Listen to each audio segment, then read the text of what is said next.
Good evening and welcome to Marshall Meh, episode 31 with the co-host with the co-most, Growling Dog. And how are you this fine evening, Renee? Oh, just it's been a beautiful It's day of snowstorms and ice storms and so it's always three an hours to get adventure. to work. It's always a lesson to be learned. It's always an adventure seeing how Renee's day went. Oh, it really is. It really is. It's 3 hours behind a truck that caught fire. I thought that was pretty interesting. Whoa! I just love it. You know what? I just love it when you go to Home Depot. You know what I mean? Like I would Oh, like. that is my my wife's got some really good stories about me going I to think Home that would be Depot such a and recreational and literally and activity. just warning people not to talk to me.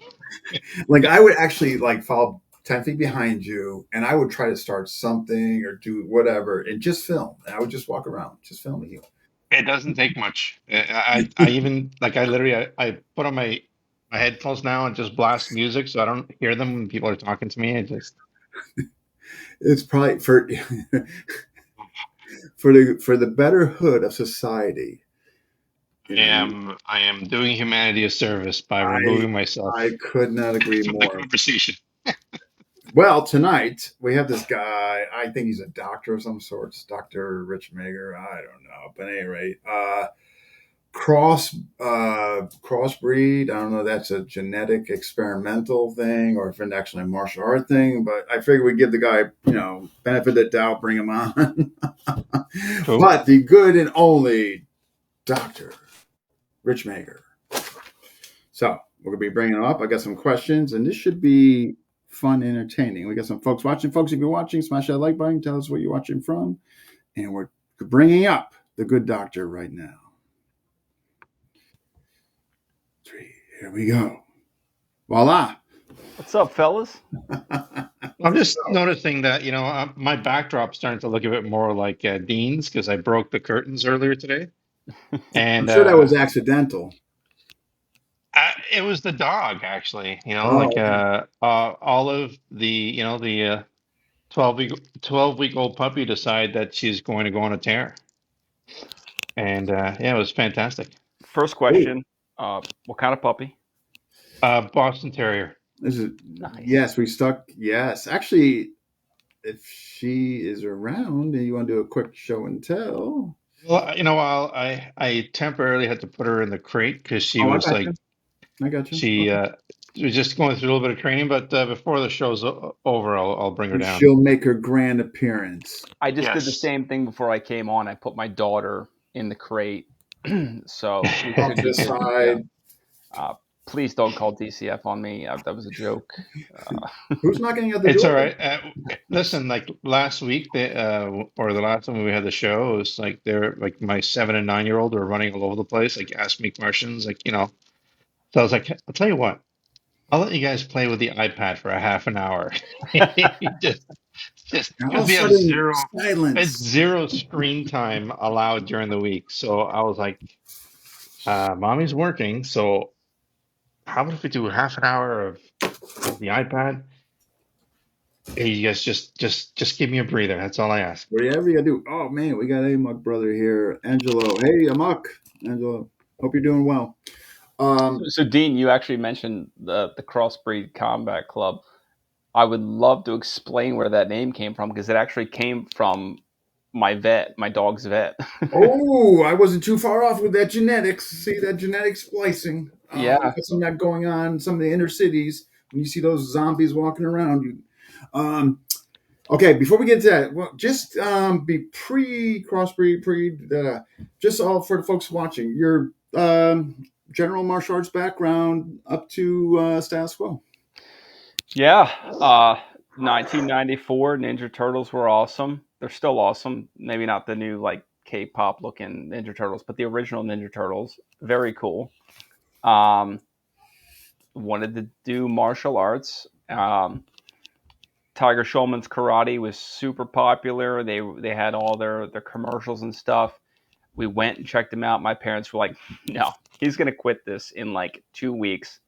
We're not signing a long term contract." So we went to our local rec center and they were teaching American Kempo.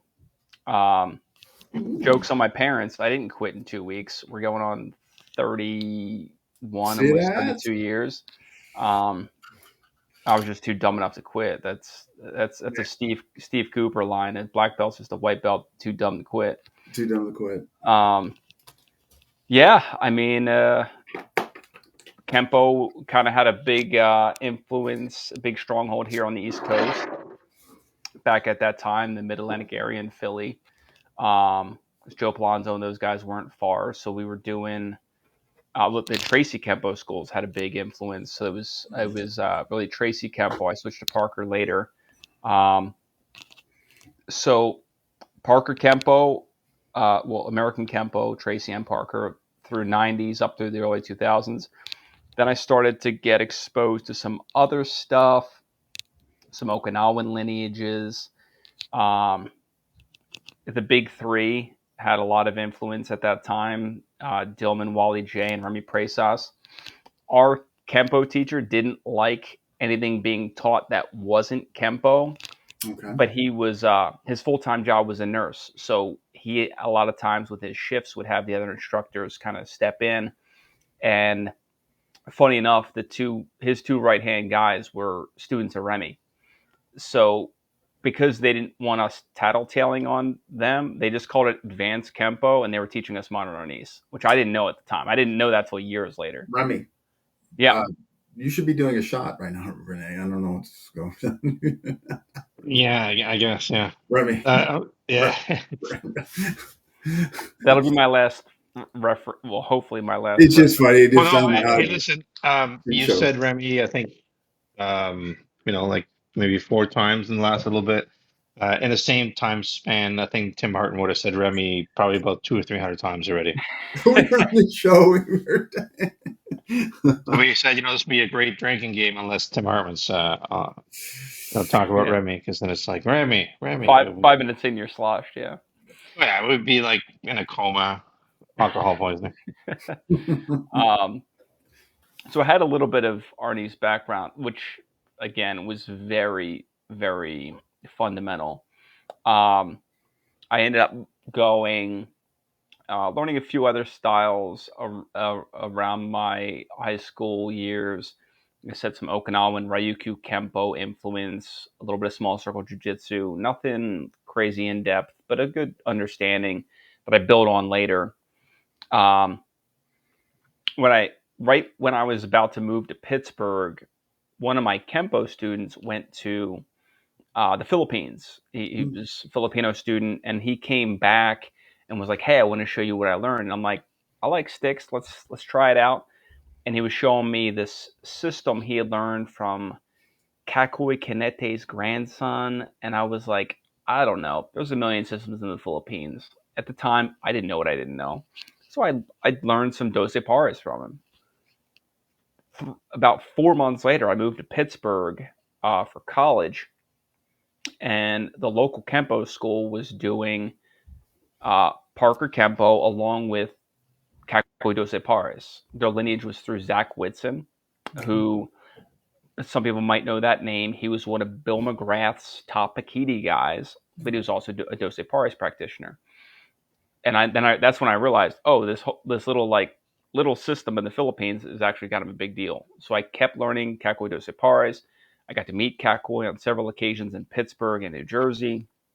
And then Zach had developed his own system that was kind of a hybrid between Bill McGrath's PTI and Doce Pares and a touch of American Kempo called the Counterpoint Tactical System.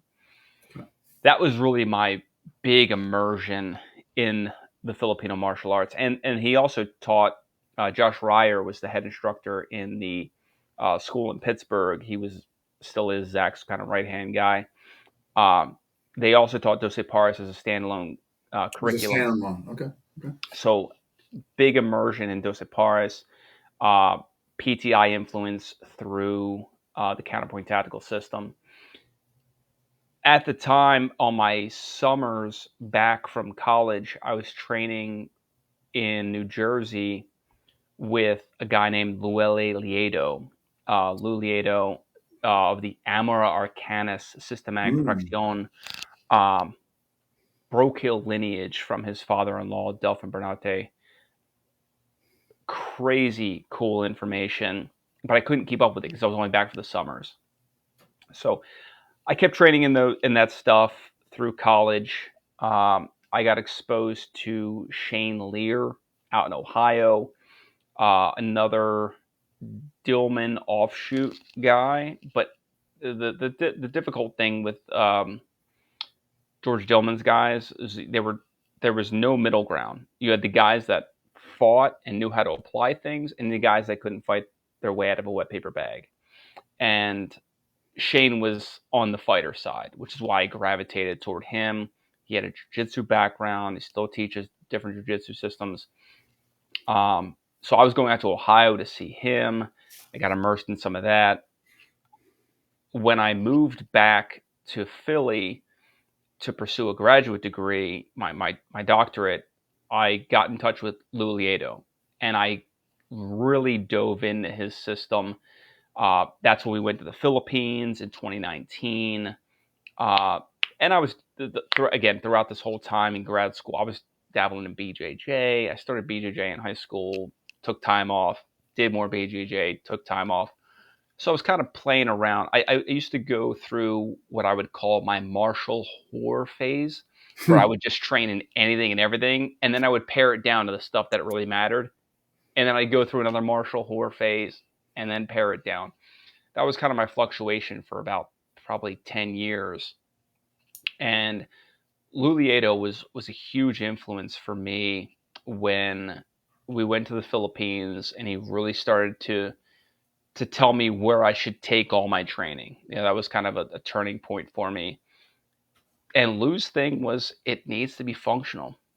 All right, that's where I started to kind of get a grasp of that. Shane Lear definitely had a big influence with that, and Leo Fong with Wei Kuen Do, saying like it's got to work in some type of setting of resistance, things like that. Then through Lou Lieto's group, there was one of his students, Gary. While I was in Philly training in Jersey, he was here in Connecticut. And then he mentioned, before I moved to Connecticut, this guy I'd never heard of called Dean Franco. And I was like, who the hell is this guy? Heard Never of his heard, name back and forth just by virtue of the shows here, but never met him. never heard Renee's of the told me dude. some pretty ugly things about him. But Every time I did a search for FMA in Connecticut, Ron Kazakowski's name came up. yeah, that's who comes up. And I was full bore, ready to study with Ron. And then I started seeing stuff about Piper, this Piper method. I'm like, what is this Piper system? What is that stuff? And this Piper system was not something I was ever interested in learning, even less so teaching. But I kept watching it going, I need to learn how to defend against that. It's kind of weird looking. So I took an introduction class with this guy, Dean Franco. And I was like, I should probably learn this Piper stuff. It's kind of cool. And lo and behold, this Dean guy's not that bad. And got exposed to blade technologies and along with Piper. He kept telling me I should look into this stuff, C-Lot, which I had got a little bit of C-Lot through Ray Dianaldo and some of his guys during my martial horror phases. You were definitely reluctant. I remember I that. was. Dude, it was probably a year and a half before I was like, all right, let me see some of this C-Lot stuff. And then I was like, yo, I'm sold. Yeah. It was so practical. And at the time, yeah, I had a decent ground foundation. I was training in combat judo with Baron Shepard, which is a no-gi judo system. Very, very cool. Heard the name. Okay. I had some BJJ. I had some catch wrestling through Alan Chambers and Mike Martell. But when the standing clinch fight was something that I was missing, and C-Lot filled the gap. I was like, I'm on board. There you go. Dean turned out to be a good guy. I guess that's how I landed here. I mean, And then I started to get exposed to some other arts with different people. Medusa obviously came into the fold. So, 52 VTK with Shadow Goodman. I mean, amazing, amazing art. I thought I had kind of not learned everything, but broad strokes kind of covered the gamut of empty hand stuff. And Ken taught me that was I wasn't even close. A lot of overlap with Piper, things like Libre, even Celot. I mean, so that's when I started to become particular about what arts I was training in, and I really had to make sure they meshed. So, congruency, right? right, right. So, and I guess that kind of landed me to where I'm at today. Yeah, I mean, when you first introduced the sticks, were you lured into a basement? Was there deception going on, or I mean, like something like that's what happened to me. I just wonder if you experienced anything like that. You know, Lured into a basement. I've definitely had basement interactions. I don't know if I'd say lured. well, thank you, Jam Ray. Coming from you, that means a lot. Um, but Renee, anything you like to ask, speak on? No, I'm just listening right now. Okay, so all right, we got the background, which extensive and throughout your years. So, if I'm understanding this correctly, not all of it, but generally speaking, in the beginning, like most of us, kind of traditional, some shape, way, or form. Then you experience something that's not traditional and you want to get more of it. And then finally, you decide to put both feet over the fence and that. And so, what made like was there a pivotal moment for you to like make that conscious decision or to do that or It was a progression yeah, as far as like looking at functionality. It was funny because that was one of the questions you said you were going to ask was about like how did I come to really gravitate toward the functional arts. When you're a beginner, you don't know what you don't know, right? facts. I looked at my instructor like, oh, he's a black belt, he's got to know everything, right? He's the man. Um, and then you start to He like makes realize TikTok videos. He's got to be good. exactly he's got good social media presence. Thank God, back in the '90s there was no social media. Thank Could you God. I don't know what imagine? my martial art journey would have been like. Ugh. TikTok All of black us. belt. Yeah, truly all of us. TikTok black belts, Um, but you don't know what you don't know. So it's like, well, this guy's the authority. He's got a black belt. He's got certs and all this stuff on the wall. So you just kind of trust in it. I think one of the pivotal points for me, and they kind of came very close in my journey, was Huck Planis, who unfortunately just passed away. Uh, Parker's right hand guy. He used to tell us flat out things like, "Hey, Kempo guy versus the boxer." Now, mind you, this is a 10th degree grandmaster in American Kempo. He used to say Kempo versus the boxer. He used to say his money's on the boxer. Boxers used to getting hit. Boxers used to resistance, things like that. It's like you spent your majority of your life teaching and training this. You're telling me that boxing's better. His other big thing he used to say was if you ever pull off a full Kempo technique in a fight, he goes, call the Guinness book because you'll be the first one.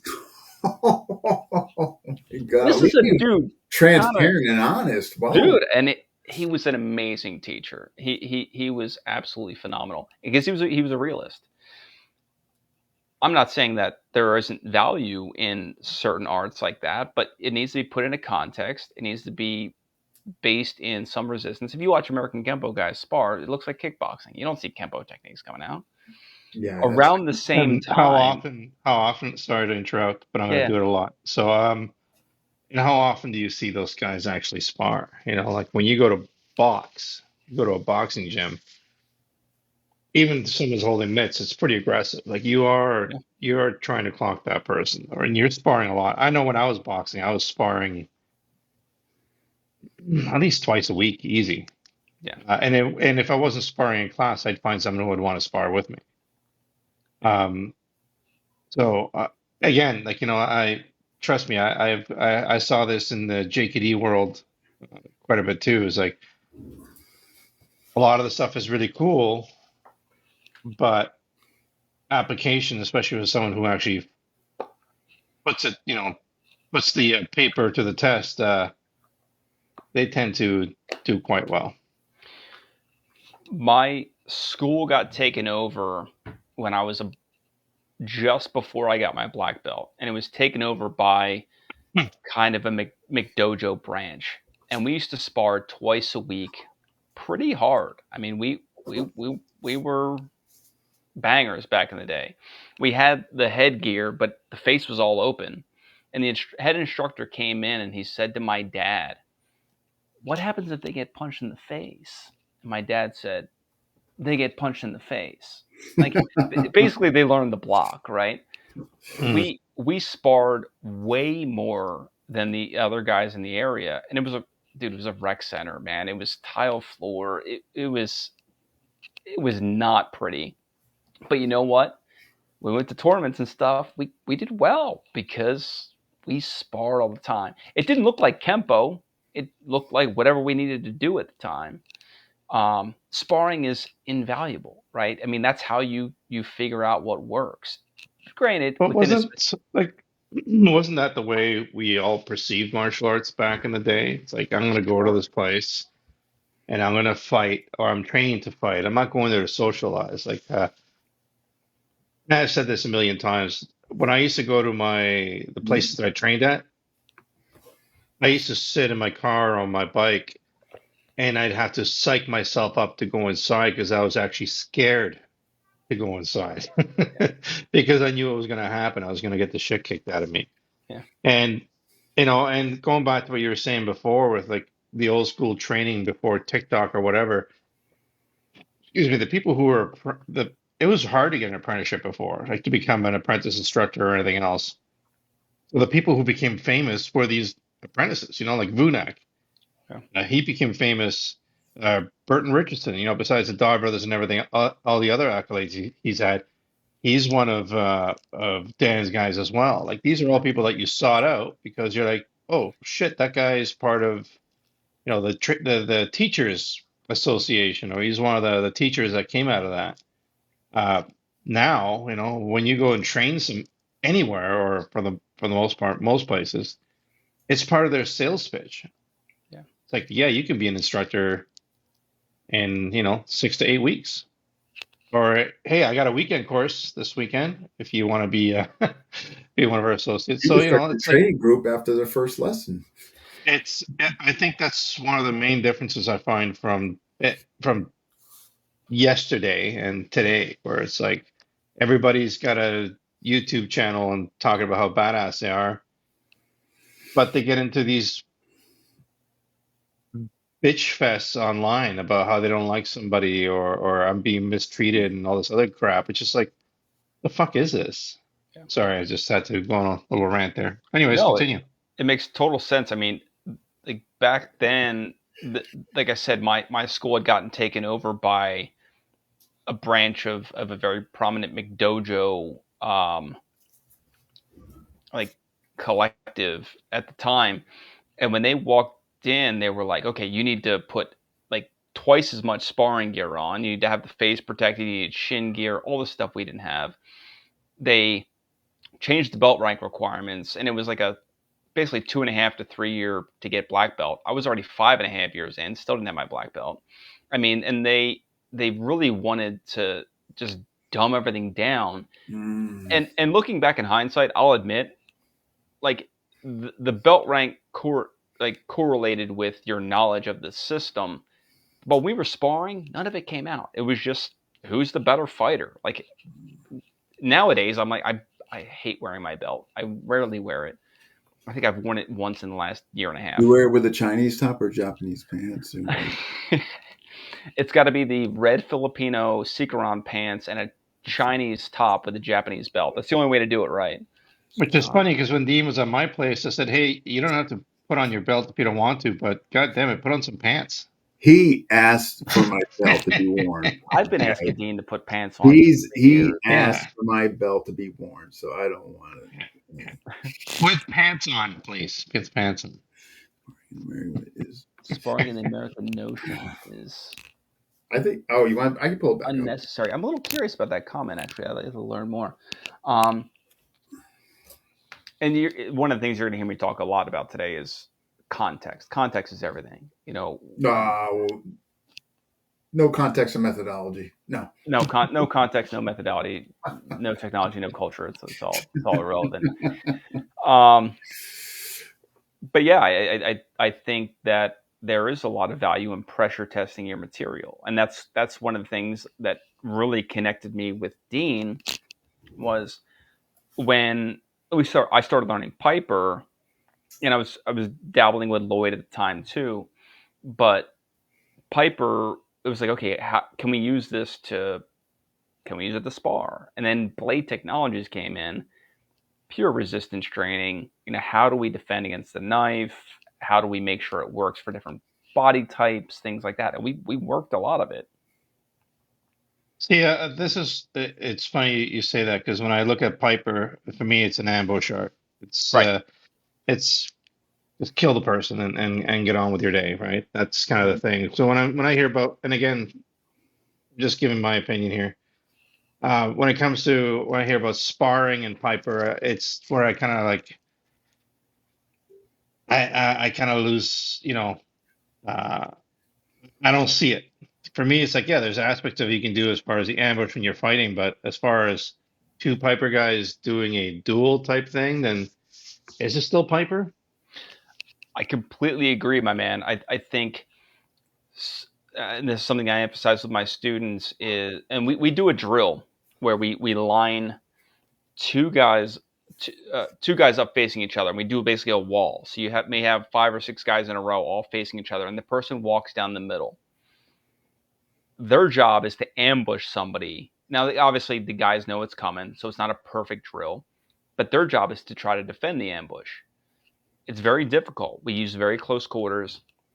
It's still imperfect. Again, context is everything. Is it better than sparring with Piper? Yeah. I mean, we've seen the videos of Piper guys sparring from back in the day. It looks like capoeira with a knife. It's They're going up to the threshold, but they didn't. You know what I mean? And yeah. I'm still really It's trying to get the head spin down of the breakdance fighting part. You got. I know. Well, that's for your level 6. Well, So my hair gets tangled. It's all the hair. It's really I should put a helmet or something on. I don't know. It's like a just it's yeah, I top. not think working for me. it's all on presentation and understanding the information that you're given. Like for me, a lot of the people who I would come to my house to train, if I never met them before, I would just ask them what kind of gear they brought. The first thing I would ask them is like, "Did you bring a mouth guard?" And if they said no, I would give them one. I go upstairs and form it Hmm. because that's the kind of day you're gonna have. Nice. And it would just to put it in perspective, like we're not here to play. Yeah. Well, actually, let me phrase that. We're not here to play pretend. We're here to like we're here to like make sure we're going to learn some lessons here. And sometimes it'd be me, like there's been plenty of times I'd have to go upstairs and ask my wife for an ice pack as I'm like my eyes sliced open or something. But I think it's that I think that's kind of missing as well. It's like when you're doing something that's intense as Piper, because Piper is like it's pretty dark, and once you let that get into your system, like especially the other people I trained with briefly, very briefly, it kind of took over a little bit. Like it was dark. It was fucking dark. That's why we check people And at the door. I mean, it's a great and point. Yeah. it's yeah, it's I don't know. I'm kind of losing track of where I wanted to go with this, but I yeah, No, your original I point don't was like I the don't like sparring. I just don't like yeah, part of the thing is when I'm doing any kind of teaching, whether it be stick fighting or anything else, there has to be some reality behind it. And Yeah. whether it's like my own experiences or the people around me that have either beaten me up with it and let them know that this is not going to be fun, right? Like it's just like it's self-defense, whatever that is for you or however you classify it. Well, I started to mention earlier, and I got sidetracked. When I talk about like functionality, Huck Planis talking about American Kempo not being able to be the boxer was like a big piece of it for me. And that right around the same time was when I went out to Ohio for the first time to train with Shane Lear. And I actually went out to train Qigong with him, which is like slow moving Tai Chi stuff. And he goes, "You want to spar my guys?" And I was like, "Sure, I'm out in Ohio. Why not?" They, and mind you, this is 18 years into training.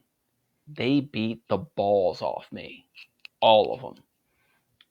Every one of his black belts just beat the Okay, I was gonna say, how many balls do you have?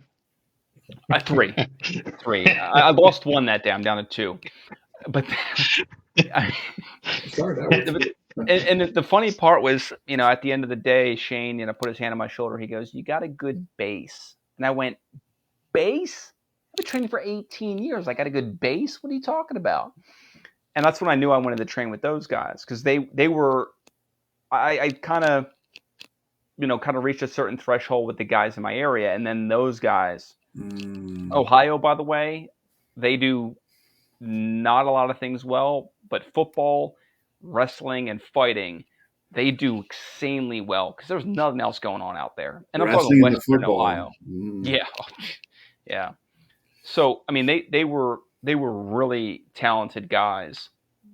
It was funny because I got to test what worked and what didn't.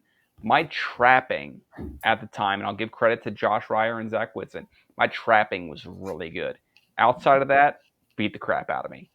Um, but it was a good test of what works. And you were talking about like formulating the mouthpiece and being like, okay, this is the kind of day you're gonna have, because a lot of guys would come into town to train with us. And when I say us, because I used to go out there like 6 times a year, a lot of them wouldn't come back. They weren't used to that kind of pressure testing.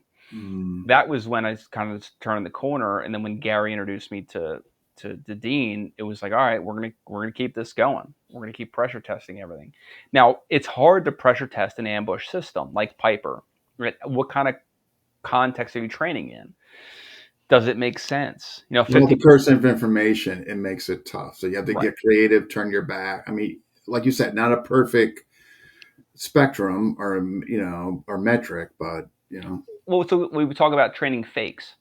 If the other guy knows a fake's coming, it's hard. It's hard to train that. that's why you have to put right. So what do? You Single put the direct it. single directs in there so to break up. Absolutely. But Bosse's got a question here in what you were talking about. His question. So what is ideal? And I think what is ideal, you have to go up as close as you can to the threshold. Sometimes I don't know if there's a totally ideal situation within the context of what you guys are talking about, as far as Sorry, Piper. ideal in what sense? Like, what is he Yeah, talking about? yeah. I So think I think he's referencing Piper. I think I could be mistaken. If he's, I think, or I don't know if he means it just generally or he was being specific to Piper. Renee, I I'll don't let know. you. Yeah, good. I don't know. I look at, listen, I'm a very old, jaded martial arts person. I've trained for a long time, and I've seen a lot of stuff that's just driving me absolutely bananas right now. And I think it's just there are people who train for ego, and there's people who train because they want to survive for whatever, day to day. And I think it's just you got to be honest with yourself Ideal environment. with what you're doing, and also with who I'm training with. There's a lot of circle jerk clubs out there where everybody's like, "Oh, you guys are so great," and Oh you're the yeah. toughest guy I know, and man, oh, you got that new Benchmade knife? It's like fuck off, you know what?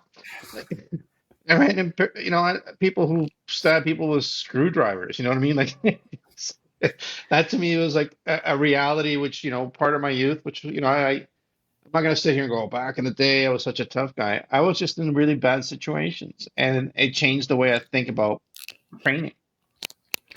So I don't know. Sometimes I see stuff and I'm like, why are you training with this? Like, what is it that you're getting out of it? And I think that's what the big question is for me now, especially when I see people who I've trained with in the past who, have been training for a long time, and I'm like, well, why are they training like a thing like Sistema or something? Right? Like, why was Guru Dan training Sistema?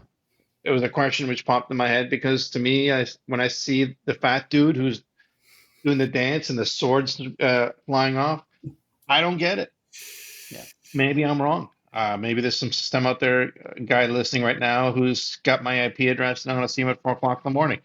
I don't know. But I didn't get it. And so say I'm right, but I need to know where this is all going and why we're doing it. And again, going back to people who you choose for training, like how do you choose someone to train with? What is it what you look for? I have a lot of different criteria that I look for because I'll tell you, man, I traveled this globe to go train with people, and sometimes I get there and I literally look at them and it's like, why the fuck are you wasting my time? Like you you got my 2 grand to train with you, and I'm just learning garbage.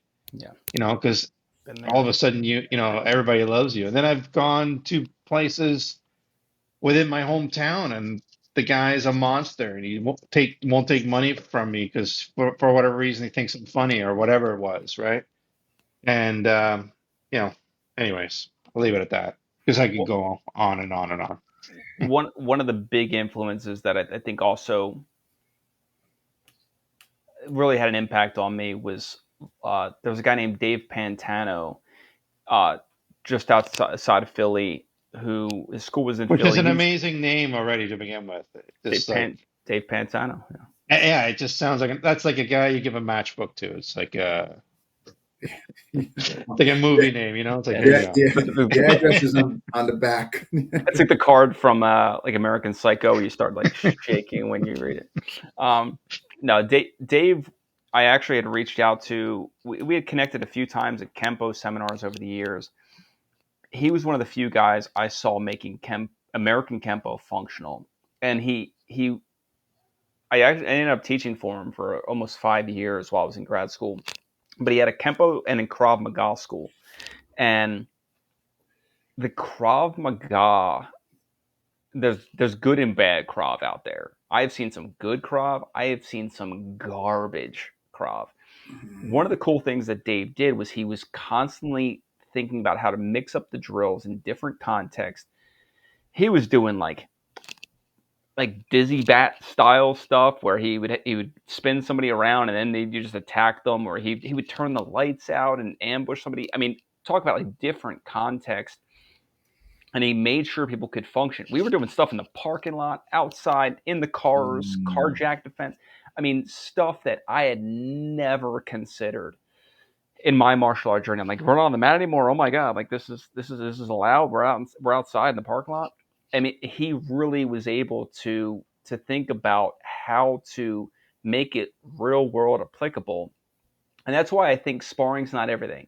Sparring is still a context. Yeah. But when you start to incorporate other layers of environmental resistance and things like the lighting and how dizzy you are and things like that, I mean, you start to mess with the mind. You got to be able to still defend yourself. Is it perfect? No. I have yet to find a perfect way of training any of this. I would love to. If anybody's got ideas, let me know. I'm open I, minded. Good. I think like I love what you just said there. Like, I think sometimes people don't understand. Like, yeah, okay, I can train, I can be in the adrenal state, I can do this, I can do that, until you fuck with their heads and you Yeah. start bringing the emotions in. And believe it or not, I'm really good with that. I'm really good at messing with people's heads I and can't saying believe some that. really just crazy stuff that you could see just changes the way, they react. It's like, and it's something that somebody told me, actually my wife told me a long time ago. It's like, people might be afraid to deal with you, but they're not afraid to deal with me. And it starts to make me, it's like they might not want to fight you, but they know that in order to hurt you, they would come to us. And when you start thinking that way, it just changes to me the way you train or the things that you do and say. I don't know if that makes any sense or if I went on another tirade there. I'm still concussed, so I'll just let you know. Happens to the best of us, my man. um, Good stuff. So, okay, here's another question that we were kind of going back and forth with on Facebook Messenger. Um, your well, before I get into that, what are your lens on attribute development versus drills, minology, integration versus accumulation?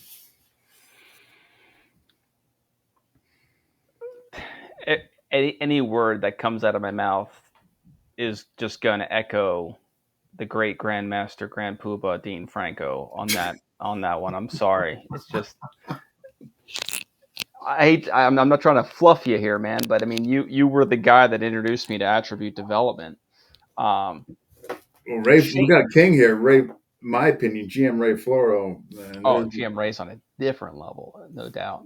So There were certain elements that I'd gotten from Shane Lear as far as power, explosiveness, looking at things like Fajian and things like that. And that was kind of like my like dipping my toes in the water with it.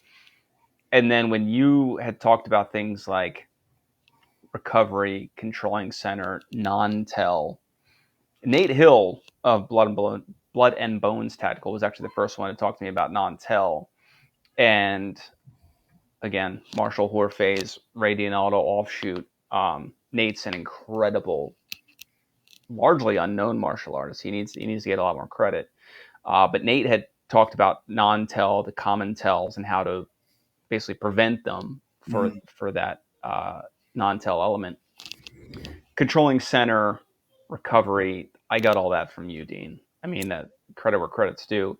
I wouldn't be anywhere near where I'm at without that material. it's LeMaco.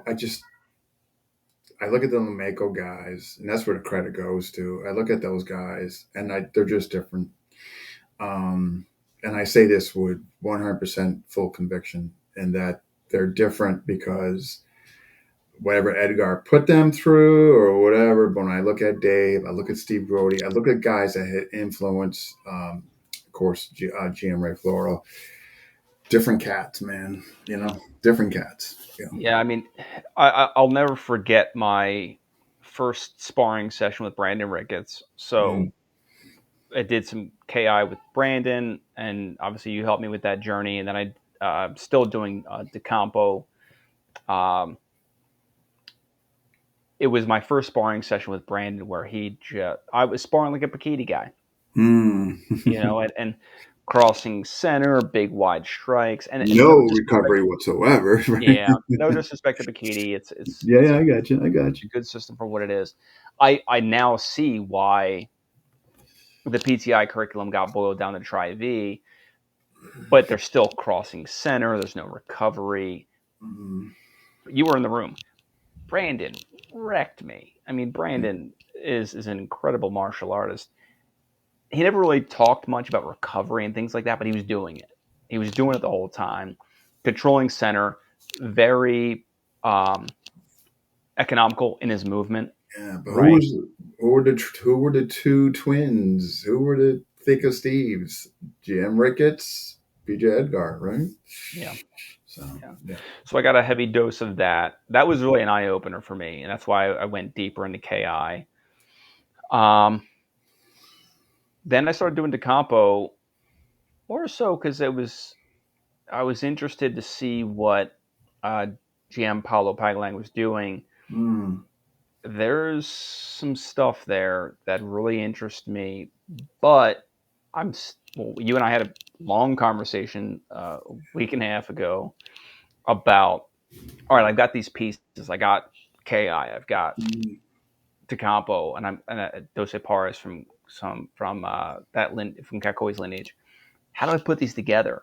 And the missing piece is recovery. Yeah, and I think controlling center. LeMaco fused them together very well. Big circles, the little circles, recovery and all that. But I think it's great that you're investigating. I think that's a perfect example of who you train with in whatever system. Because I have a very different experience with Bikini, and then I look at some of the founders of the Dog Brothers were all Bikini, Right. And if you look at those people and say they don't recover, or they cross center, or they do anything else, then either you're blind or you're not seeing what's actually happening there. Because those guys come from one other lineage and other groups, but besides pressure testing, they basically don't live up to that comment. I think because they put so much time in sparring and fighting. Exactly what I was going to say. I think I totally agree with you, Renee. So then you can't say that the other guys were, They didn't teach you how to fight. They just didn't fight. Right. And I think that's where certain factions differ because how do I say this without being politically off-putting to I know it's certain so. groups? No. Can't tell me times I've been in that position. Yeah, I know. Let's look at Sagitas, right? Ooh. Crossing center, big time, leading with the forearm. That you don't see the Dog Brothers doing that. But here's the thing, though. I thought Sagitas under PTI were used to train against a quote unquote refined, experienced fighter. I think it all depends. Listen, like, Okay. sorry, I just got to jump in here for a second. When I trained with Philip, it was a completely different animal, and it was even before, before I started fighting on a regular basis. He just knows the material, he understands it, and he can tell you down to how to break down, how your muscles break down when you're doing something. And it's the same thing. For example, I can sit here and watch someone do hubad, and they're crossing way over. They're not occupying center line. They're not trapping in there. They're just moving their hands real fast, and people call it hubad. I call it bullshit because of the way I was taught was really fucking different. And hubad for me was I would have my arms bruised up. I would be, my nose would be bloody because if I didn't learn how to occupy that center line or really put some energy behind it, it was nothing. We might as well be playing patty cake. Yeah. So going back to what we're saying, like I totally get it, and I'm not upset or anything else because you mentioned any KI people or some whatever the fuck they're called, bikini people. I was one. I definitely I was one for a couple decades, but it's I got out of those systems not because of the art. I got out of there because of the politics. Um, and it's the same thing. Like I went to a seminar where some KI was being taught where I was like, okay, I'm not really following it. Then you see a person like Dean who's like, just smashes you in the face, and you're like, what the fuck just happened? I was just standing there, right? Like there's no way he could have gotten through me that quickly. So again, I just don't want to generalize and say that art is not as good in this when it comes back. To me, it goes back down to doing your homework and checking the instructor out. Like that. Especially in today, where 20 people can be fuck, man. You can go to a conference to become an instructor, and I'm not shitting on anybody who does. Like I'm just saying that you gotta really check the quality out. And 100. Yeah, no doubt. And that's what I said, like no disrespect to Pikiti, because there are clearly Pikiti guys that do their homework. And I think again, a lot of it's contextual based, but you've got to pressure test it in some context, right? And that's what the original Dog Brothers did very well. I mean, you know the history better than I do, Renee, but those guys sparred clearly they sparred. Yeah, it's funny. It's almost like sparring is done on the off days or when you're injured. And I'll go back to even the guys in Europe. They don't even call it Filipino martial art anymore out there, and they just call it stick fighting because their evolution has gone a different route. And it's cool. And going back to the whole thing about but you know what? I'll leave that for later. Another 100 GM Ray. GM Ray's Sparring two 100. Here's okay. We got a long one. I just want to see what Bostay's saying here. And how different the DBPTK guys were. And I was trained with GT guy in the 90s. Seen the Top Dog, but I noticed Top Dog eventually developed his own PTK style I'm guessing from sparring. Renee would know better on that, especially when seeing him in one of the DBA showing a traditional version of footwork and contrasting with his modern approach. I think you'd be probably better qualified, Renee, to answer this one. Well, I can't, again, or whatever. Top Dog. I don't even know if I think it's his interpretation of the information he was given and also the people he was fighting that made him develop. True, Maynard. And just like the same thing with me. And and again, there's nothing wrong with learning the traditional stuff as long as you put a couple things into context. Like, is it like traditional? Is it like because I'm doing a dance in front of the king or an audience, or am I doing footwork that's actually combative? And a lot of people have lost the ability to differentiate between that. In Krabi Kraban, there's all kinds of dances that you do and things that were done for ceremonies and everything else, and those are great. But then there's the combat part of it. Like I was going to mention Jason Webster, uh, who is one of my Krabi Kraban instructors. He's Tim Kennedy's Muay Thai instructor. I remember like we were playing around one day, and he's like, "Why?" Why are you making angry face?" It's like, "What do you mean?" He goes, "You look angry. You don't need to be angry. It's nothing personal. It's just business." And he just like Thai kicked me and fractured one of my ribs. But it was the same thing. It wasn't like he was like angry. He's just like looking at me and boom. And it's the same thing I found with people like Eric. I've never seen Eric make an angry face or anything like that when he's fighting. He's just like he's probably has a giant smile underneath that mask half the time. It's it's just business, right? There's no emotion about it. It's like I got to take this person out. But when it comes to him, I think he's been able to take the information he's given. He's put it in a pot. He's let it stew. He let it, condense, and then he found what actually works. And he's able to teach you the traditional stuff with all the bells and whistles, and then just say, okay, this little piece here, this is what actually works. Mm. This is what I want you to eat if you're gonna fight. If you want to learn this, cool. But just remember, this is the piece that actually saves your ass, right? That's really Burton Richardson's thing with the Bukta Nagara. Like he's got Sealop with the straight, and it was like, yeah, there's all this dance and flowery stuff, but here's what really works. And that's another reason why I gravitated toward that system was because everything in that system was pretty immediately applicable. But again, all of it comes down to context, right? How are we training it? How are we sparring it? Pressure testing, whatever you want to call it. What was the context with which it developed and which is the way we're training it? Because sometimes the context with which it developed and the way we're training it are disjointed. And then we run into problems and go, oh, that crap doesn't work. Right. So we need to kind of keep that in mind. Yeah, Or that crap might not another. work for me. Like, there's a lot of stuff in CLAT which just doesn't work for me. I don't have the coordination. I don't have Neither the one of us. patience. And and some of the stuff is really cool. And I've seen some of my friends pull it off. I just never have been able to. Like for me, this aspects of CLAT which I really like, and there's stuff where I just sit there and go, not for me. I'm not saying it doesn't work. I It's was the just not for me. same way, Renee. I'm telling you, he was tossing it around to me like fresh cooked French fries for a few years, and then finally one day I said, you know what? And I best decision I made. But because, like Rich said, took the little pieces. Here you go. This is here. You know what I mean? And that. So absolutely And on that. You know? and who knows? Maybe by ingesting those small pieces, it opens up the doors to the big blob that we're chewing from, and maybe you can start using some more of that stuff Mm. because you're actually learning how to use it.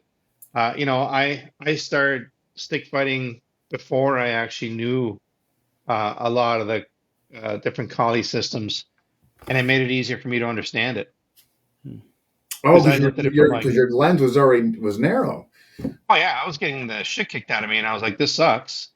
And now I'm using these little things, and it's like, oh, I can use this, right? Mm. And this is how it actually works. Where before it's like someone says throw an angle one, and half the time people are using the Harry Potter wand, or they're hit. It's like, look what I can do. It's This is a great conversation. All right, so here I got another question because I definitely these in. I definitely want to get to your own system. Okay, we kind of want to. You kind of answered this question indirectly about like choosing a teacher and all that, so we can pass that. Um, let's get into it. I guess what made you decide to choose? Well, three parts, all simple. What made you decide to create a system? What are the ingredients or systems within your system, and why crossbreed name? Okay, so Crossbreed Combat Club was it was basically an umbrella for my students for whatever system they were training under. Everything from Kempo, which I don't really teach anymore, Mm. to those Pares, to Pakiti, to whatever. Like it was just an umbrella term for my students. The funny story behind the name Crossbreed was, like I said, it came out of a conversation with a veterinarian where I asked him, I said, "Hey, what do you think about these designer dogs, like the Labradoodles and the Golden Doodles?" And he said to me, he goes, "Biologically, they're healthier." I went, "What do you mean?" He goes, "They through the different breeding process, they left out the genetic predisposition for certain conditions, hip Hmm. dysplasia, sinus Kind of infections, best through practice." traits from. Okay. Yeah, they kind of brought out the best traits, and I was like, "Huh, crossbreeding actually makes sense Yeah. for genetic superiority." So, oh my goodness, look at that! Oh, I so cute. know. Look at, I know. Good heavens, huh? So I'll let my daughter out of the crate later. When I'm done. But so literally the conversation with my vet, I was like, "Huh, crossbreed. It's kind of interesting," which is kind of ironic because my BJJ rank is through the pure breed lineage with Ensign anyway. So kind of funny, but so the crossbreed was really just an umbrella for my students. You know, Okay. whatever, no matter what art they were studying. Gotcha. The American Brokill, which wearing the logo, was not something I wanted to do to create my own banner, own system, whatever. 29 actually late 2018, we were going to the Philippines, Okay. and Lou Lieto said to me, he goes, "Yeah, we're putting a banner together for the big banquet in the Philippines." He goes, "I need your system name and logo." And I went, "What?" Mm. I was like, "Dude, I've only been training like 20 whatever years." He goes, "Yeah, but add up all the years in every art." And I was like, "All right, it's kind of a lot." He goes, "I need your system name and logo." By the way, the original logo I put together in like a week. It went on the banner. It looked like shit. I have scrubbed it from the internet. It looked terrible. In that process, I like the name Crosby. Where are you based at? Connecticut, my man, Connecticut. But I Connecticut. still teach a lot of stuff remotely. So American Brokill was born out of Lou Lieto. He inherited the Brokill lineage from his father-in-law, Delphin Bernarte, who was a mercenary during World War II. So Brokill actually comes from the Spanish broquel, which is the buckler, the sword and buckler.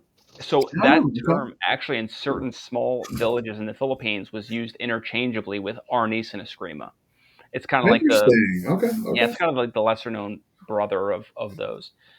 I asked Lou if I could use that name. He was honored. I actually asked his wife because it was her father's art, and she was brought to tears and was ecstatic that I was going to Oh, that's use nice. that name. It was very Oh, very cool. Um, Side note: people in the Philippines pissed that I was allowed to use the name, but oh, that's geez, because you're an American, you're using the name, and okay. of course, yeah, white guy used the I name. can understand. I guess. Um, so Could be worse. You could tell them you're Spanish. it's a good point. It's a very valid point. Um, so I got a hard dose of the cold shoulder when I went over to the Philippines for that reason. But that again, that's neither here nor there. Unfortunately, a lot of those guys involved have since passed, even though it was only a few years Mm, ago. Um, Creating my own thing was not something that I intended to do, and I actually put it on the shelf for a while. hmm. And it was like, yeah, I'll create a curriculum and all that in like 20 years. And then I Had had mine on the shelf, man, for 20 years. You did, yeah.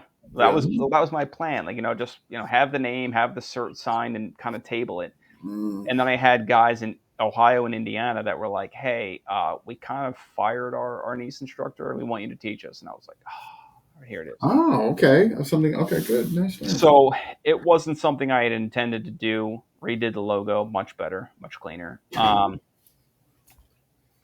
The funny part, when you're doing your own thing, every time I revisit it, I boiled it down more and more and more. I originally had like a belt system like those Pares and Modernis, scrapped it. Belts are gone. I don't. People don't need that much information. They don't. There's a Less is lot of busy work. more. Imagine Exactly, that. less is more. Attribute development, going deep. I'm not trying to build a curriculum that's going to take people 50 years to learn. Honestly, I don't even love teaching it. I'd rather teach the other arts that I'm working on. Now, people want to learn it. That's fine. We can do that. Interesting. I was only aware of a lot of people not liking the term collie, and Broca is very okay. Yeah, I got to be honest. I'll say this is the first time I saw it or heard it was regards with Rich, so it makes Yeah, sense. I mean, I use that as just to pay again, if I wanted to, promote this and market it, yeah, I probably would use the name Kali or Eskrima, right? Because that's what people know. I use Association, right? I use the name out of respect for Yeah, but you what I did the learned. right. Yeah, you did the right thing. You got permission from them. You Yeah, did. I mean, so you went about the right way, right? I mean, yeah. no fault Um, there. Shane Lear, Steve Cooper, Leo Fong, all signed off on it, saying like, yeah, and along with Lulieto, all And then signed off on it. you got that one signature. I got one outstanding. I got one outstanding that I still There need was to. going to be this guy that was going to sign it, but We'll leave that one, but yeah, I put a little sticker over it. But Leo Fong was instrumental. Shane Lear, Steve Cooper, and they were all like, "Yeah, it's probably about time you do your thing." And again, thought about tabling it for 20 years, and they called me and said we want you to teach, and I was like, okay. But every time I look at the curriculum, dude, I take something out. There's yeah, it's but you will. I mean, you're just condensing, you're refining. I think there's physical refinement. I think there's mental refinement where you realize that you're right. more dialed in, so therefore you start to remove some of the surplus. Well, some of the big influences I had recently that keep driving me to that one is Burton Sealot, right? Mm. Boiling everything down. The other one was actually, to be honest, my more recent BJJ coaches who are engaged in this ecological approach, or they call it the constraints led approach, where they Mm. put you in a specific context and they have you work it out. There's not a lot of given techniques. It's you're in this context, figure it out. Okay. And the learning curve way different than traditional BJJ, where it's like, okay, we're going to drill a couple techniques that may or may not show up in a certain positional situation when you're rolling. These guys are like, all right, somebody's got your back, let's get out. Somebody's got your back with the hooks in and the arm around your neck. Figure it out. Like, it's very specific, Isolating. very isolating, and again, it's contextually Yeah, based. Imagine that sparring Dean did something like that when he was here last time. He, like, I was taking a nap on the couch, and he grabbed me and he says, "Okay, I'm the big spoon, you're the little spoon. How are you gonna get away?" And I'm not gonna go into details, but yeah, my learning curve was like, I shut out of there real quick. It was When he good. gets the hooks in and he's in the gray sweatpants, very hard to get. And I'm not talking about him. I'm talking about getting out. It's Yeah. And it's the references to magic tricks guys, too, which really threw me there's a off. lot of private tactics and techniques that are being exposed that I really wanted to keep under the. we've You trained too like much, magic? Dean. You like magic, Renee? It's like, what? What's going on here? Oh, I just you remind me, Rich, that there. Next time we teach together for January 11th, we're definitely going to conclude with a. We haven't done that in so long. That's true. We are ending with that. Okay. But here's a question from Tim. So the buckler, the broquel was, at least my understanding, with the actual buckler was the shield, and then you had the weapon in the backhand, which actually fits a lot with more of what I learned later, kind of Piper, using the shield hand as a way to frame out and protect the weapon. Is there a question for Renee there? No, Baste is just saying move from another Boston daddy to another. There you go. Yeah, so that broquel term um, came from Delphin Bernarte, and it was more so an influence from the Spanish in terms of where the term originated, in terms of referencing the shield. And again, Piper, shield hand, framing out, protecting, Zulu, things like that. Um, so it kind of resonated with me over the years. That's when I asked Lou to use that term. Even before I was doing Piper, I'd asked um, Lou to use that term, and he gave it his blessing. Nice, nice. Yeah, it's pretty crazy. Like I found like my double stick got better when I started using a buckler Hmm. or even a shield and sword sort of thing. Because I started kind of like thinking in my head, one of these is a shield, the other one's a sword, and I can go back and forth. Nice. It's funny how when I guess that's where the traditional stuff kind of kicks in, where you train some of that and you look at the fighting aspect, it's easy to translate that to something you can actually use. Well, that was one of the questions Dean had asked me was, how do you gauge functionality and looking at an instructor? Again, back to context. Zulu is a good example, or fighting with a shield in any art. I'm probably not going to have a shield on the street. I might have a hoodie wrapped around my arm or something, but the reality is I'm not going to fight with a big shield. But can I gain something from sparring in that manner? Drift shots, curve shots, the like drift shots, yeah. there's I think though. application from other stuff I for other think stuff. back to the shield though. Yeah, there's not, of course, not a direct translation to the street. I got a backpack. Yeah. You know what I mean? I'm not saying there's a direct correlation, but I think there can be some substitution where you can take the methodology, kind of apply it.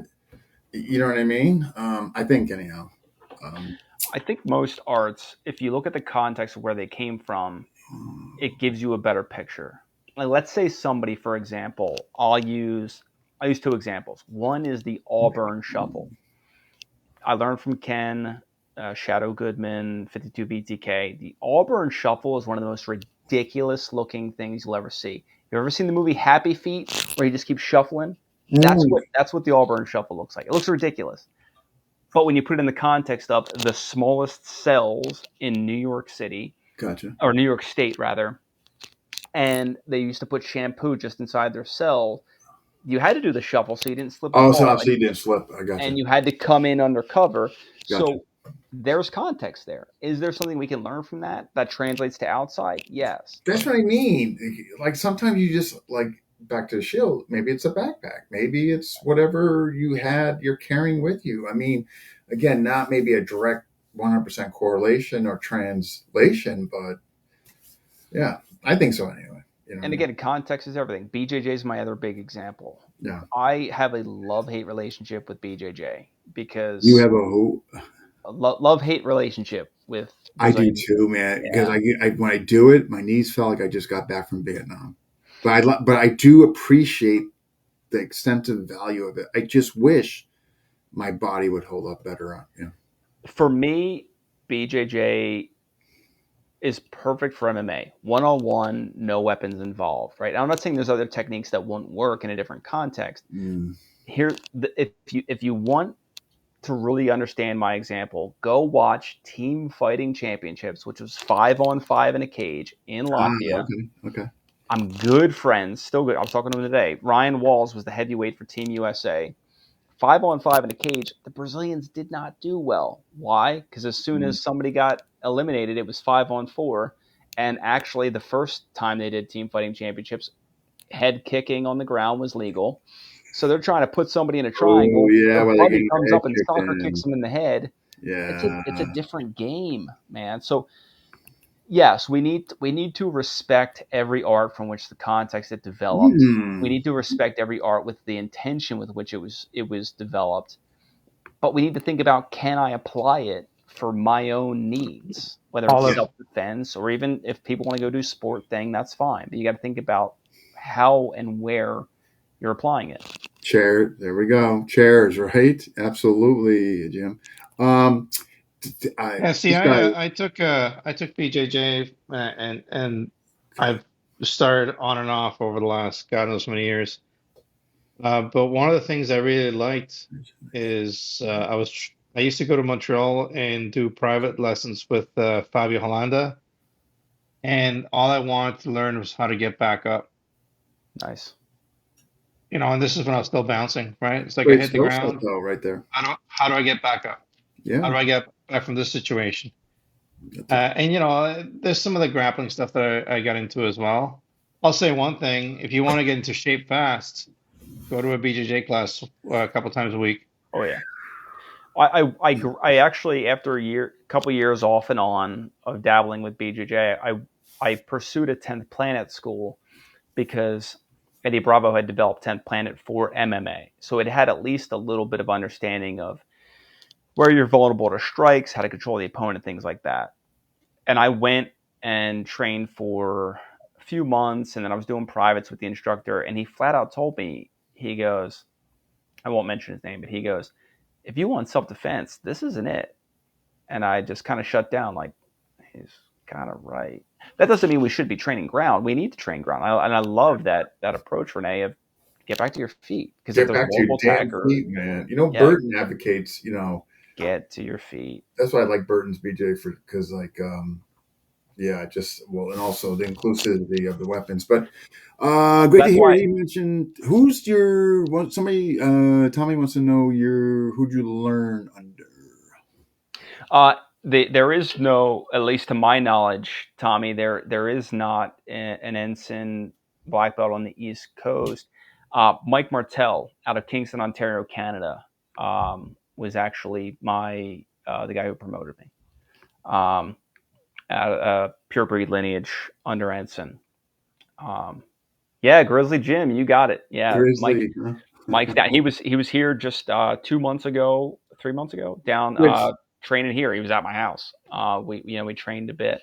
did you Is that the notice guy it? that runs the Kingston Kicks thing, or? Kingston Kicks. I'm not sure. There's not a lot of gyms in Kingston, so I would say it's likely. Hey, Rich, is this Tim, who's incredibly knowledgeable? I don't think he gives himself enough credit, or maybe he does. But actually, we got to bring him back on.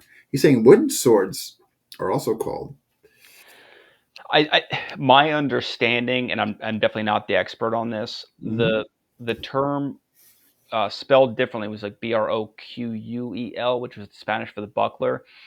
When they lost the buckler, it referred to the weapon. That's when Arnis, Eskrima, and Broquil were kind of used interchangeably regarding the wooden weapon, the stick, or potentially wooden sword.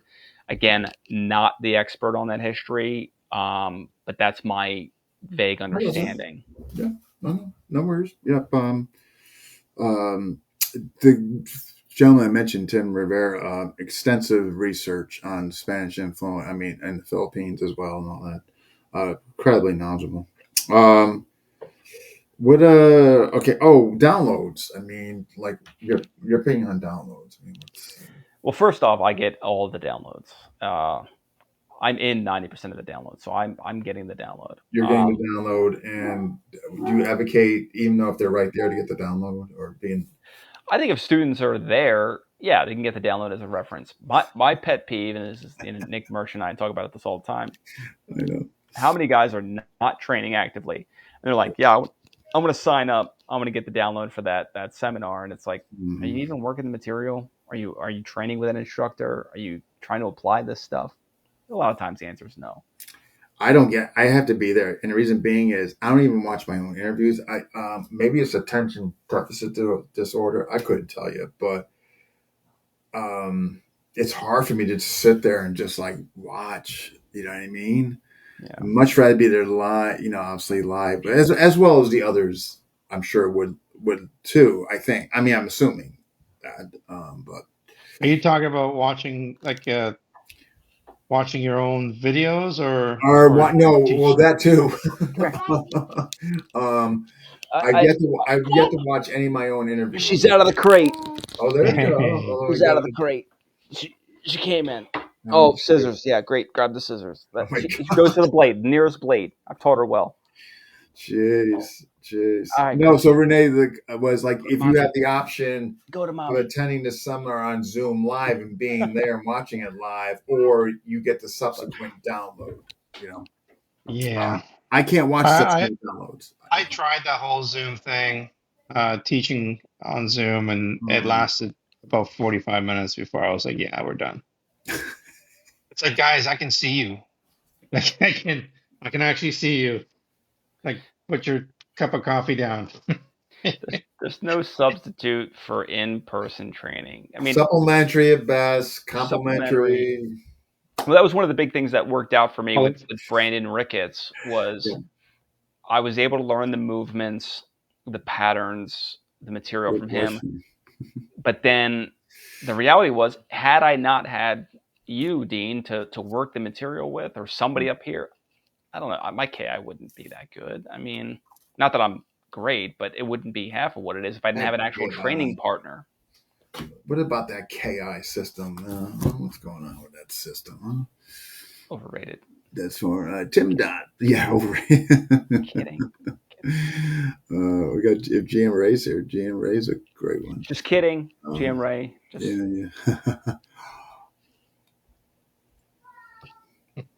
just in beautiful. case you're wondering what I was playing with. That is beautiful, Renee. That's Take that frame. like, I'm speechless. You should sell prints. I'd buy one. You know, We're done with it. speechless. You want to say hi? You can say hi. Hello. Hi, Rona. How are you? Hi, River. No, that's good. No fighting. That's good. It's like, let's get the soft sticks out. No. I mean, we can still go. I know you were on somewhat a time constraint or whatever, but it's up to you. Man. Got a couple more minutes. Okay, come on, The little ones couple running more around, minutes. not Roman, too. you raise your fist at me again, I swear I'll break your arm. I don't know what you're thinking, boy. That's illegal. Roman, we're supposed to be doing 52 in Wakundo. What happened there? His collarbone. When's the green light for you to? February. What? Yeah, but early February, mid February, Probably early. early February. You can No. at least hit mid slightly, right? Well, yeah, I can do that. Yeah, no, I mean, you no can contact. move, right? No contact. But February probably like first week. I think it should be good. First week in February, but you can certainly do some things before that. Yeah, no, as long as I don't like fall on my shoulder, or, like it gets hit hard. You should be doing some stick fighting for The that. shoulder does not get in contact. I think. All right, Yeah, hammer you gotta fist do to the some- clavicle all So day. I would just say, like, do some stick fighting for that. That'll clear that right up. Yeah. I know. He's got. We were going to go to the Beat the Crap Out of Cancer together in the fall, but he thought it was more important to do jumps, and So did he actually break it, or they're saying he cracked it. I fractured mine in the car accident? I didn't like that at all. No. I mean, I think, just my opinion, I don't want to certainly make an erroneous conclusion or assumption here. I think the doctor's being very overcautious because of his age. I think. Could be wrong. You know what I mean? I think. How old is he now? 17. He healed like 3 weeks ago. He's good to go. That's what I'm saying. I think she's just being over. He probably healed as he was leaving the office. Yeah. Hey, that's gonna be your next per Tommy. That's gonna be your next tattoo, by the way. Can you show everybody again, please? Just so everybody knows your next tattoo. Which one? The drawing. Dean The and drawing. heart. The drawing of me. Oh no, I thought you were talking about my elephant ears I'm getting on my inner thighs. No. Actually, yes, I am, Glenn. That's awesome. I am. I was supposed to. That's fantastic. I'll tell you one thing. It hurts a lot having them removed. Coming from someone who used to have their hands done. So yeah. Ooh. Yeah. I'm just catching up with comments here, guys, and make sure I'm not missing questions as well. Okay, leaving now for sure. But before I leave, did I hear right? You guys are going to the Beat the Crap Out of Cancer meetup. No, me and my son were supposed to go. The one that was Ronan. some weeks ago, but again, he was injured, and it's kind of something we do together. But I am planning one in the spring up here. Cool. Which Rich said he would attend in his tight shorts. I don't know what that's about, but I'm Oh, just my telling you. back end shorts. Yeah. I guess, I mean, Uh-huh. yeah, that's what you just told me, right? I Yeah, don't know what. back and booty shorts are Uh, definitely one of my claim to fame. okay, so I'm not mistaken when you said you were going to wear those, right? No, they Okay, I gotta didn't want to make leave it clear. something out that I shouldn't have. Okay. Yeah, those shorts are short. They are, but it's a psychological distractor while I'm They're, in there sparring. they're gonna be looking. I mean, these thighs, man, And then they wham. are white and they have kind of a glare to them. It's really all about distraction. I was distracted when I saw you with them on, and I actually, I mean, yeah, so they could have that effect on like full dog brothers. It could be like, Yeah, yeah, yeah. oh my goodness. Any closing thought? Anything that we missed or didn't touch upon that you'd like to mention? Or I don't think so. I mean, I really think when people are out there training, they need to think about what they're training for. Are they training for sport? Are they training for self defense? Are they training just to get hmm, fit? And then when you seek out an instructor, or if you're looking at a system, does the context with which that system is trained, with which it developed, does it fit with what you're Yes. going for? Because there's a lot of stuff that I train that may not be directly applicable to why I'm doing it, but if there's pieces I can extract and fit into what I'm doing, then it's worth it, right? If you're out there just doing, I hate to use this example, but kata for no reason, it's like, okay, well, why are we doing this? Be yeah, conscious. otherwise you're going to go through the painful, expensive lessons that we did to kind of find ourselves, but yet they weren't useless because they got to this point where I think you need to make some of those stops. If you're like us, like forever, you know, what I mean, extensive tenure, and we're going to keep doing it. But certainly for somebody who wants to just dial in for self defense, could save a lot of time and money if they just did the research, right? Yeah, I mean, there's a lot of good systems, a lot of good teachers out there, but it needs to fit with why you're training Mhm. and then go from there. Look at it through a very critical lens. I think there's a lot of people out there that just go, "Oh, this is the school nearest me, and they got classes at a Could time that be, fits my yeah, schedule." convenience, right? Doesn't mean Yeah. it's the best, right? I think that's a So, good question. It's like, why do I want to train there? You know, Mm. it's like, right. is it my ego being satisfied, or am I frightened to go there because I know I'm going to get my ass kicked? Um, I think that's for me that stopped me from going back to BJJ for a long time because even the warm ups were killing me. Hmm. It's like, like yeah, I don't want to do 45 minutes of warm ups and then grapple with kids who are half my age, right? It didn't really appeal to me too much. But I know that that's going to keep me a lot realer than going somewhere where it's like, here's your frappuccino, Lance. Now let's roll. It's like Yeah. it's it's not going to do it for me. But no, I like what you're saying. I think the one question I was going to say when you're in your martial arts 4 days, what is it like you were looking for? Like, how did you? Were you just like, oh fuck it, that guy's teaching that, I'm gonna go check it out, or did you actually have like a checklist, like, and then go check them out? That's a great question. I mean, it really changed over time. In again in the 90s, I didn't know what I didn't know. I was just training because Ninja Turtles were cool, and that guy had a black belt, and I wanted to learn what he knew, right? And then later on, I was very sport focused. I definitely went through a phase where I traveled from Philly to Baltimore to Vegas to Long Beach. I was competing. I was a sport fighter for a long time, Mm.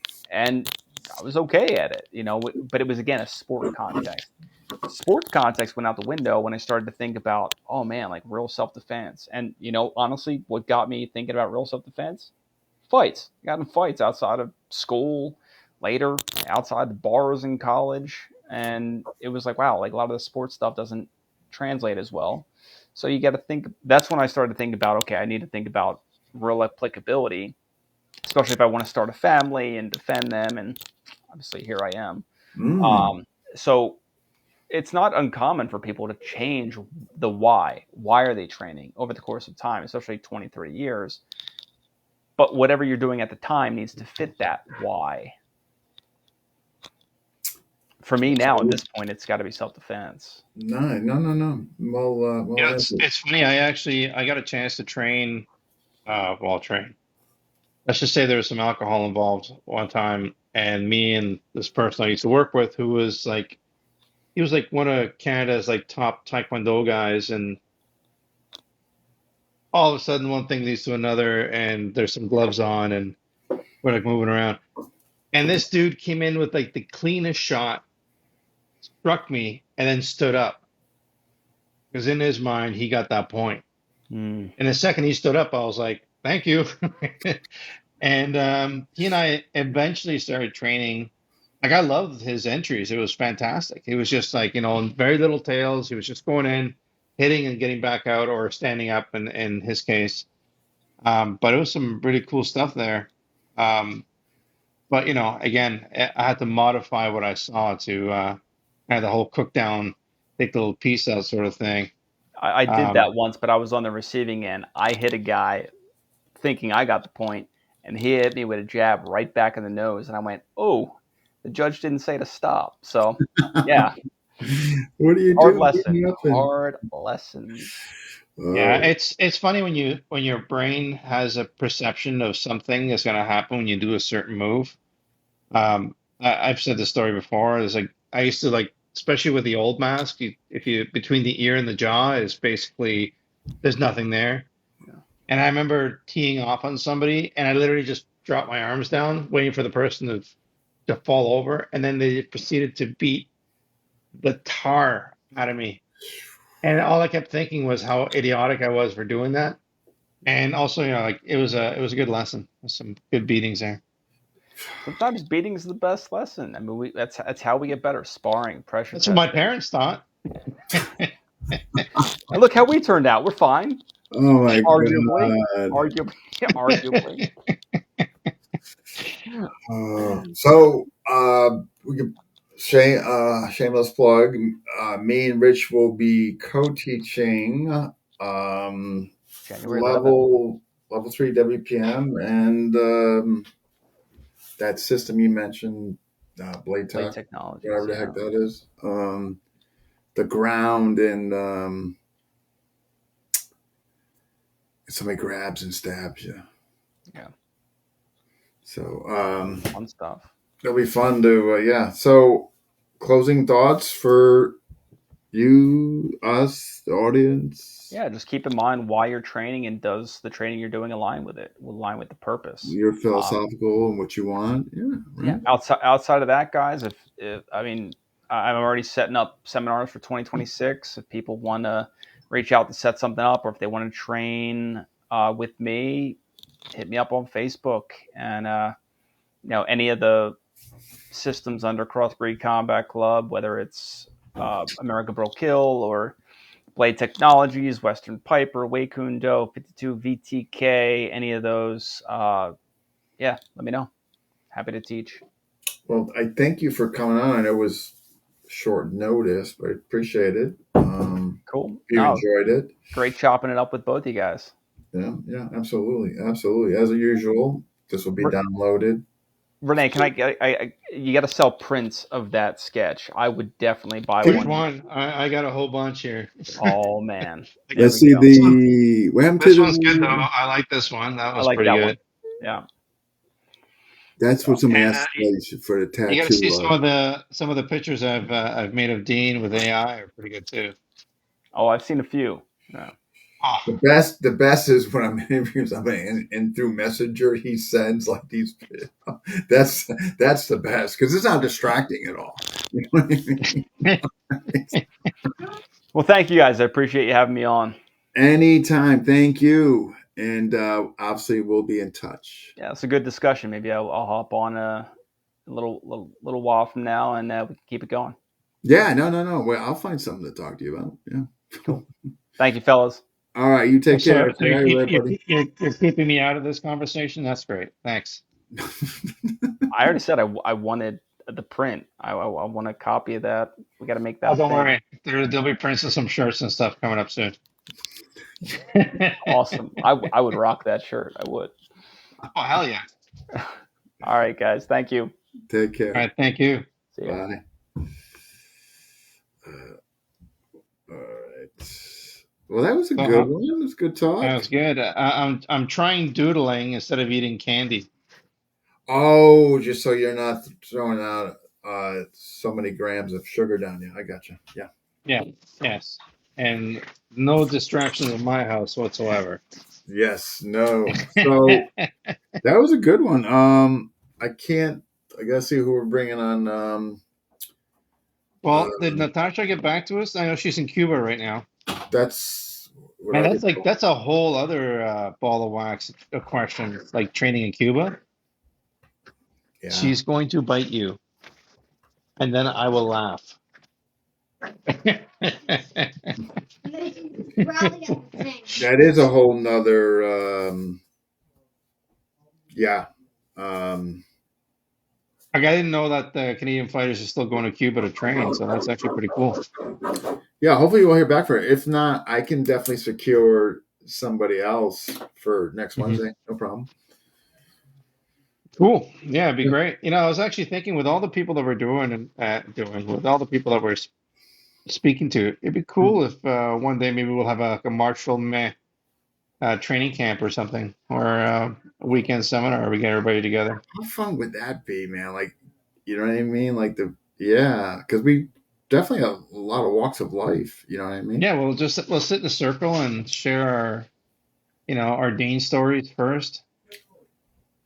I think so. I think that'd be great. And That then would- and my son's trying to trap the dog with a towel. This is fantastic. She's going to bite you. I will still continue to try to trap her. You know what? It's one of those. I gotta. It's like my parents. Those who don't listen must learn through feeling. Yeah. This is one of those.